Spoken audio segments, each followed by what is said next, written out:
Bismillahirrahmanirrahim. Insyaallah di bulan Ramadan tahun ini 1441 Hijriah, insyaallah kita akan membacakan salah satu dari karya Imam Al-Ghazali, yaitu kitab Al-Mawaid fil Ahadits Al-Qudsiyah. Ya, kita tahu melalui guru-guru kita siapa Imam Ghazali, udah masyhur lah pokoknya Imam Ghazali. Sehingga kata sebagian ulama, cinta kepada Imam Ghazali itu adalah pembeda antara seseorang yang merupakan ulama Allah atau ulama dunia. Al-farqu baina ulama id-dunya wal akhirah mahabbatul Ghazali gitu. Yang membedakan apakah seseorang termasuk ulama dunia atau ulama akhirat, lihat saja cinta kepada Imam Ghazali enggak. Faman ahabbahu fahuwa min ulama'il akhirah, wa man abghadahu fahuwa min ulama'id dunya. Titik. Siapa yang cinta kepada Imam Ghazali, itu ulama akhirat. Siapa yang benci Imam Ghazali, ulama dunia. Imam Ghazali mah masyhur, pemilik karya yang sangat banyak, manfaat, berkah, umurnya, karomatnya banyak. Itu harus ada kajian khusus tentang biografi Imam Ghazali. Itu ya cukup waktu dengan beberapa menit. Sangat dan karyanya sangat banyak. Nah, yang akan kita baca ya adalah kitab Al-Mawaid fil Ahadits Al-Qudsiyah, yaitu nasihat-nasihat yang ada di dalam, atau mau'idhah yang ada di dalam hadis-hadis qudsi. Jadi nanti yang kitab ini isinya adalah hadis qudsi, terdiri dari 38 hadis. 38 hadis. Ini nanti al-mau'idhatul ula, nasihat pertama isinya hadis. Nasihat kedua hadis, terus sampai 38 hadis. Dan hadisnya ada sekali lagi adalah hadis qudsi. Nah, maka dalam kesempatan ini kita perlu mengenalkan apa itu hadis qudsi. Apa itu hadis qudsi? Nah, secara umum, khobar atau hadis dilihat dari disandarkan kepada siapa yang ngomongnya, atau siapa yang berkatanya, atau siapa yang melakukannya. Dilihat dari disandarkan kepada siapa. Hadis itu secara umum ada 4. Ini taqsimul khabar bin nisbah ila man usnida ilaih. Jadi, hadis dilihat dari disandarkan kepada siapa, itu ada 4. Satu, ada hadis qudsi, dan kedua ada hadis marfu, istilahnya nih. Ketiga ada hadis mauquf, yang keempat ada hadis maqtu. Satu ada hadis apa? Qudsi, 2 hadis marfu, 3 hadis mauquf, 4 hadis maqtu. Gampangnya kayak gini lah. Hadis qudsi itu hadis yang disandarkan kepada Allah. Qudsi itu nisbat kepada Kudus yang Maha Suci. Hadis yang disandarkan kepada Allah. Jadi kalau ada hadis tapi bentuknya begini, qala Allahu ta'ala, Allah telah berfirman, padahal hadis bukan Quran, nah itu namanya hadis qudsi. Atau qala Rasulullah sallallahu alaihi wasallam bima yarwihi an rabbih, Rasul telah bersabda yang beliau meriwayatkan sabdanya ini dari Tuhannya. Berarti disandarkan kepada Tuhan, kepada Allah. Namanya hadis qudsi. Singkatnya begitu dulu. Kedua ada hadis apa? Hadis marfu. Itu jika disandarkan kepada Rasul, kepada Kangjeng Nabi Muhammad sallallahu alaihi wasallam. Tuh. Di hadis yang disandarkan kepada siapa? Kepada Nabi Muhammad sallallahu alaihi wasallam. Ma udhifa ilan nabi sallallahu alaihi wasallam min qaulin au fi'lin au taqririn au sifatin, itu hadis marfu namanya. Sesuatu yang disandarkan kepada Nabi Muhammad sallallahu alaihi wasallam, baik perkataan Nabi, perbuatan Nabi, atau takrirnya Nabi, atau sifat Nabi, itu namanya hadis marfu. Jadi kalau ada begini, Qala Rasulullah, Rasul telah bersabda, sabdanya begini. Itu namanya hadis marfu. Atau Rasul pernah begini. Nah, itu kan disandarkan, perbuatan yang disandarkan kepada Rasul. Itu namanya hadis apa? Marfu. Tanpa diriwayatkan lagi, tanpa disandarkan lagi kepada Allah. Kalau disandarkan lagi kepada Allah, fima yarwihi an rabbih, itu jadi hadis qudsi. Nah, ini mah kalau hadis marfu mah disandarkan kepada siapa? Kangjeng Rasul. Singkatnya nih begini. Ada hadis namanya hadis apa? Mauquf. Mauquf mah disandarkannya kepada siapa? Sahabat. Mauquf itu ma udhifa ila sahabiyyi min qaulin aw fi'lin aw taqririn.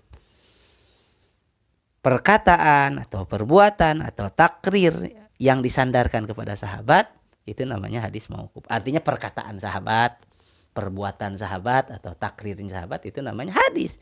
Tapi hadis mauquf namanya. Ya, itu namanya hadis apa? Mauquf. Seperti begini. Qala Ali ibn Abi Thalib radhiyallahu anhu, haditsun nas bima ya'rifun. Sayyidina Ali telah berkata.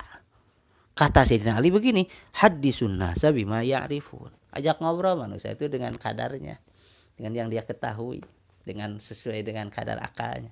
Tuh. Itu disandarkan kepada siapa perkataan? Kepada Sayyidina Ali. Nah, itu namanya hadis mauquf. Berarti yang berkatanya Sayyidina Ali. Tidak disandarkan lagi kepada Rasul.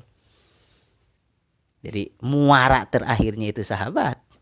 Yang berkatanya atau yang berbuatnya itu namanya mauquf. Ada hadis-hadis maktu. Maktu ma udhifa ila tabi'i au man dunahu min qaulin au fi'lin. Jadi perkataan atau perbuatan yang disandarkan kepada tabi'in. Tabi'in itu generasi setelah sahabat. Atau bahkan di bawahnya lagi. Jadi perkataan tabi'in atau tabi'in atau perbuatannya itu namanya hadis maktu. Jadi bukan perkataan Rasul, bukan perkataan sahabat, tapi perkataan tabi'in. Gitu. Kali lagi, khobar atau hadis dilihat dari sisi apa? Disandarkan ke siapa? Itu ada 4. Ada hadis qudsi, ada hadis marfu, ada hadis mauquf, ada hadis maktu. Hadis qudsi disandarkan kepada siapa? Allah. Marfu, hadis marfu disandarkan kepada Rasulullah Kangjeng Nabi Muhammad sallallahu alaihi wasallam. Hadis mauquf disandarkan kepada siapa? Kepada sahabat. Hadis maktu disandarkan kepada tabi'in atau tabi'in au man dunahu. Tuh secara globalnya, secara umumnya. Sehingga di dalam kitab Baiquniyah dikatakan wa ma udhifa lin nabil marfu'u wa ma li tabi'in huwal maqtu'u wa ma adhabtahu ilal ashabi min qaulin aw fi'lin fahwa mauqufun jukin. Wa ma udhifa lin nabil marfu', apa yang disandarkan kepada nabi itulah hadis marfu'. Wa ma li tabi'in huwal maqtu', apa yang disandarkan kepada tabi'in itu adalah hadis maqtu'. Wa ma adhaftahu ilal ashabi min qaulin wa fi'lin fahuwa mauqufun zukin. Apa yang kau sandarkan kepada sahabat, baik itu perkataannya atau perbuatannya, itulah hadis mauquf. Tuh. Nah, kembali lagi, karena yang akan kita kaji ini adalah hadis qudsi, ahadits qudsiyah, al-mawaid fil ahadits al-qudsiyah, nasihat-nasihat yang ada di dalam hadis-hadis qudsi. Nah, kita sudah mulai sedikit mengena apa itu hadis qudsi. Jadi, hadis qudsi itu al-qudus, al-qudsi itu dinisbatkan kepada lafaz al-qudsu, al-qudus. Artinya suci. Kenapa? Karena hadis ini dinisbatkan kepada siapa? Kepada zat yang maha suci, kepada Allah. Adapun secara istilah tadi hadis qudsi itu manukila ilaina anin nabi sallallahu alaihi wasallam ma'a isnadihi iyyahu ila rabbih azza wa jalla. Hadis dinukil dari nabi kepada kita. Sesuatu yang dinukil kepada kita dari nabi, tetapi nabi menyandarkan kembali kepada Tuhannya. Ya kan, nanti redaksinya biasanya qala Allahu ta'ala, Allah berfirman fi ma rawahu anhu rasuluh, atau Qala Rasulullah sallallahu alaihi wasallam, tapi bima yarwihi an rabbih, tetap disandarkan kepada Allah. Nah, kalau begitu apa dong perbedaan antara hadis qudsi dengan Quran? Kalau disandarkannya kepada Allah sama. Ada perbedaannya. Yang masyhurnya adalah satu, annal Quran lafduhu wa ma'nahu anillah. Wal hadis al-qudsi ma'nahu minallah. Wa lafduhu min indin Nabi sallallahu alaihi wasallam. Satu, Quran itu lafaz dan maknanya itu produk Allah, dari Allah. Sedangkan hadis qudsi maknanya dari Allah, esensinya, tapi lafadznya, redaksinya dari Nabi. Satu. Yang kedua, wal Quran yuta'abbadu bitilawatih, wal hadis al-qudsi la yuta'abbadu bitilawatih. Quran itu bacanya saja jadi ibadah. Huruf per hurufnya dibaca jadi ibadah. Bisa pakai sholat. Baca Quran, huruf per hurufnya itu jadi ibadah. Ai hadis qudsi malah yuta'abbadu bitilawati, tidak bisa jadikan ibadah dengan membacanya, kecuali dengan mempelajarinya gitu. Adapun bacaannya bukan ranah untuk dipakai ibadah. Bacaannya hanya qiraahnya saja. Kecuali membacanya karena mau mempelajari, karena niat lain. Al-Quran. Yang ketiga di antara yang masyhurnya adalah Al-Quran yustaratu fi subutihi at-tawatur, wal hadis al-qudsi la yustaratu fi subutihi at-tawatur. Quran itu disyaratkan untuk penetapan bahwa ini Quran itu pasti harus mutawatir. Mutawatir jalur periwayatannya. Jadi kalau Quran mah yakin 1000%, kalau 1000%, 100% bahwa ini sama dengan apa yang dikatakan oleh Nabi dari Tuhannya. Quran. Quran mau mutawatir. Artinya diriwayatkannya dari jam'in an jam'in terus sampai kita yang yastahilu al-kadzib fihim, yang enggak mungkin masa sepakat berbohong untuk meriwayatkan Quran. Di Quran mah mutawatir bahwa Quran yang kita baca detik ini sama dengan Quran yang dibaca oleh Kangjeng Nabi, yang disampaikan oleh malaikat Jibril dari Tuhannya, sama persis, mutawatir. Ya hadis qudsi mah tidak disyaratkan mutawatir. Di dalam hadis qudsi ya mungkin ada yang hadis yang sahihnya gitu, karena tidak disyaratkan mutawatir. Ada yang sahih, ada terkena hukum kuat wa dha'af hadis. Ada yang sahih, ada yang hasan, ada yang dhaif. Ya. Begitu. Itu perbedaan yang masyhur. Jadi kembali lagi bahwa kita insya Allah di bulan Ramadan tahun ini akan membaca apa? Al-Mawaid fil Ahadits Al-Qudsiyah.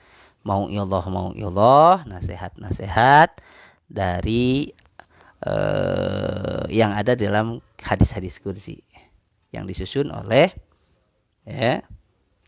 karya Imam siapa? Al-Ghazali. Satu, mudah-mudahan kita bisa mengambil pelajaran. Hati ini dapat pelajaran, dapat peringatan bahwa masa hidup ini mau gini-gini saja. Tiba-tiba mati, dijemput kematian tanpa ada perbaikan kualitas, tanpa ada pengenalan yang lebih jauh kepada mau apa, siapa kita, dari mana, mau apa, dan seterusnya. Yang mudah-mudahan dengan membaca kalam-kalam suci, mendengarkan petuah-petuah suci, hati ini satu, tahu bahwa kita masih jauh, masih kotor, pengen ada peningkatan kualitas, ada bersih hati, kolbun salim, selamat dunia akhirat. Dan kedua yang kita baca ini adalah sekali lagi karya ulama besar. Kita ngalap berkah dengan ulama-ulama hebat, ulama-ulama besar. Yang kita baca ini Al-Imam, karya siapa? Al-Imam Al-Ghazali. Al-Imam Al-Ghazali yang umurnya berkah. Panjang-panjang. Kelahiran tahun 450 Hijriah, wafat tahun berapa? 505 Hijriah. Cuma 55 tahun. Cuma 55 tahun. Bahkan kalau dikonversikan ke tahun Syamsiah itu kurang dari 55 tahun. Tapi berkah, terkenal, dahsyat Imam Ghazali. Sehingga pokoknya Imam Ghazali mah mau siapapun ngacungin jempol, musuh mau kawan apa dan lawan, hormat kepada Imam Ghazali, mengakui bahwa Imam Ghazali adalah orang hebat, orang dahsyat. Insya Allah kita ngalap berkah melalui salah satu karyanya. Mudah-mudahan dapat keberkahan, mudah-mudahan dapat pencerahan, mudah-mudahan kita juga dapat syafaat dari beliau dan dari para ulama, juga dari Kangjeng Nabi Muhammad sallallahu alaihi wasallam. Sekali lagi mudah-mudahan bermanfaat. Insyaallah kita akan memulai kajian al-mawaid fil ahadits al-qudsiyah. Wallahu a'lam bissawab.